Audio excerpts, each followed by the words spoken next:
আসসালামু আলাইকুম এভরিওয়ান, কী অবস্থা সবার? আশা করছি সবাই অনেক ভালো আছেন।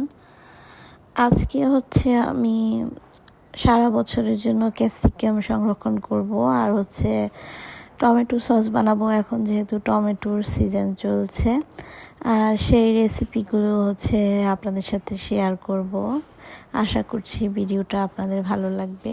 ফার্স্টেই আমি লাল লাল পাকা পাকা টসটসে টমেটোগুলো ভালো মতো ধুয়ে নিয়েছিলাম।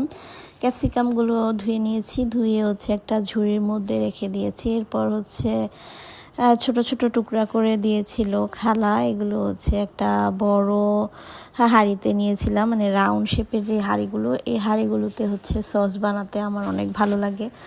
এরপর এখানে আমি দিয়ে দিয়েছিলাম পেঁয়াজ কুচি, রসুন কুচি, আর দিয়েছি লবঙ্গ, আর লবণ দিয়েছিলাম। আর লবণ দিয়ে আমি পানি দিয়ে চুলায় বসিয়ে দিয়েছি ঢাকনা দিয়ে ঢেকে।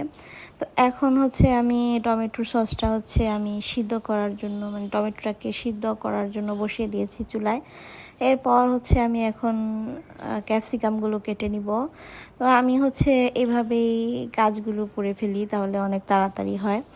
তো ক্যাপসিকামগুলোকে আমি লম্বা লম্বা স্লাইস করে কাটবো। আর আজকে আমার এভাবে কেটে রাখলে সুবিধা হয়, আর সুবিধার জন্য আমি এইভাবেই কেটে রাখছিলাম একদম চিকন চিকন করে। আর এইভাবে স্লাইস করলে যে কোনো কিছুতে ক্যাপসিকামগুলো দেওয়া যায় নাস্তার মধ্যে, যেমন পিৎজা বানানোর সময়, তারপর পাস্তা, চাউমিন, এগুলোতে এরকম করে মানে স্লাইস করেই আমার ক্যাপসিকামগুলো দিতে হয়। তাই আমার সুবিধা মতো আমি কেটে প্লাস্টিকের এই ব্যাগগুলোর মধ্যে আমি ভরে রেখে দিচ্ছিলাম। তো আর এই ব্যাগগুলোতে সংরক্ষণ করতে আমার অনেক সুবিধা হয়। তো এরপর আমি দুইটা শেপে ক্যাপসিকামগুলো কেটে নিয়েছি। আর এখানে কিউব কিউব করেও কেটে নিয়েছিলাম। আর এগুলো সামনে যেহেতু রমজান মাস, তাই চিকেন শাশলিকে কাজে লাগবে। আর এইভাবে কেটে রাখলে চিকেন শাশলিক বানাতে অনেক সুবিধা হয়। তো আমি 2-3টা ব্যাগের মধ্যেই ভরে রাখছিলাম, যেহেতু অনেকগুলো ক্যাপসিকাম হয়েছিল মানে কাটার পর। তো এভাবে ভরে আমি ছড়িয়ে দিয়েছি, ছড়িয়ে ফ্রিজের মধ্যে এখন রেখে দিব, ডিপ ফ্রিজে। আর যে অবশিষ্ট মানে বীজগুলো ছিল, এগুলো আমি গাছে ফেলে দিব, মানে ছাদের উপরে মাটিতে। আর এদিকে তো আমি বাচ্চাদের নাস্তার জন্য চাউমিন বানিয়েছিলাম। তো সেই রেসিপিটা আপনাদের সাথে একদিন শেয়ার করব। আর এই চাউমিনেও কিন্তু আমি ক্যাপসিকামগুলো দিয়েছিলাম। এরপর টমেটোটা আমার সিদ্ধ হয়ে গিয়েছে। আর সিদ্ধ হওয়ার পর আমি ছাঁকনির মধ্যে ছেঁকে নিয়েছিলাম। চাইলে আপনারা ব্লেন্ড করে নিতে পারেন। এরপর এরকম একটা পিউরি হয়েছে। আর এখানে আমি স্বাদ মতো চিনি দিয়ে দিয়েছি, আপনারা আপনাদের টেস্ট অনুযায়ী দিয়ে নেবেন। এখানে আমি সামান্য পরিমাণ আধা চা চামচের মতো লাল মরিচের গুঁড়া দিয়েছি। এরপর আমি চুলায় বসিয়ে দিয়েছি। আর এখানে আমি 1 টেবিল চামচ কর্নফ্লাওয়ার নিয়েছি, এর মধ্যে 3 টেবিল চামচের মতো ভিনেগার দিয়ে এটাকে মিক্সড করে নিয়েছি। আর মিক্সড করে নেওয়ার পর আমি চুলার মধ্যে যেই সসটা ছিল সেটা ভালো মতো নেড়ে চেড়ে দিচ্ছিলাম।